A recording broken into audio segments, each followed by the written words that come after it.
Jordan 1 Obsidians. Who slept? Not me.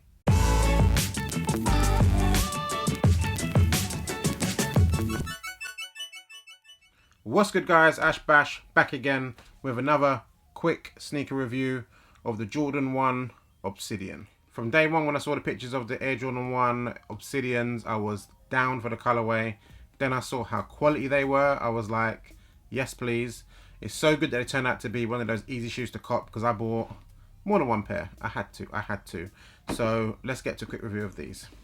So they come in your standard Nike Jordan 1 box, black and red. On the box itself, it says Sail, Obsidian, and University Blue. And I got these in the UK 10, like I do with all my Jordan 1s. Enough of the box, let's get to the shoe. And boom, here is the shoe in all its glory. And this is one of those colorways where it's just like a no-brainer. You got this lovely Obsidian colorway, the nice UNC, and obviously the Sail on the rest of the shoe. It just goes lovely. And when you throw in the Sail laces, unfortunately they don't come with Sail laces. They come with this Obsidian sort of navy blue one that I took out. And the spare one is the UNC blue laces. The UNCs look cool, the Obsidians look cool, but the Sail one just brings it out nicely. A lot of people say with Jordan 1s, rock the same sort of colour as the tongue, as the laces, it makes it look better. And I definitely agree in this situation. I took these from, it was either my Travis ones or my Sails, one of the two.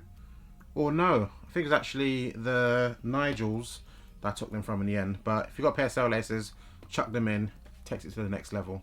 But yeah, details, quality of this shoe is top notch. I was at my boy's house and he's got like all the Jordan 1s that I wanted to compare to each other, the shattered backboards, the Obsidians, the Sails, the bread toes, and we went through all of them. And these are pretty high up on the list, I must say. This mid panel here is very nice. Nice little tumble to it in that Sail colorway. Toe box again, super duper plush. The Obsidian colorway around the toe box, very nice, and it's the pop of it with the UNC at the back, absolutely fire. Medial side of the shoe is exactly the same. It's just a fire shoe, like undeniable. And the sole of the shoe itself, Obsidian midsole in this sort of Sail colorway. It's one of those shoes that you kind of have to cop if you're a Jordan 1 head. There's Blue Chills that came out, which is like the sort of pattern leather version of these. Horrific in my opinion, not a shoe that I would cop. I think it was in lady sizes only anyway, so it wasn't for me. But this right here, super duper hot fire, 100% worth going for if you missed out on it already. I've seen it around, so I'm sure you can pick it up for not too much over retail if you wanted to anyways. So that's the end of the video. Hopefully you enjoyed this quick review of this shoe right here. I love it. Double thumbs up for me for sure. If you want to see some more shots of this or in general, follow me on Instagram, ashbashsneakers, and my Twitter is perfection7, but I don't really use my Twitter that much anymore anyways. Links all down below. I'm out. Later, y'all.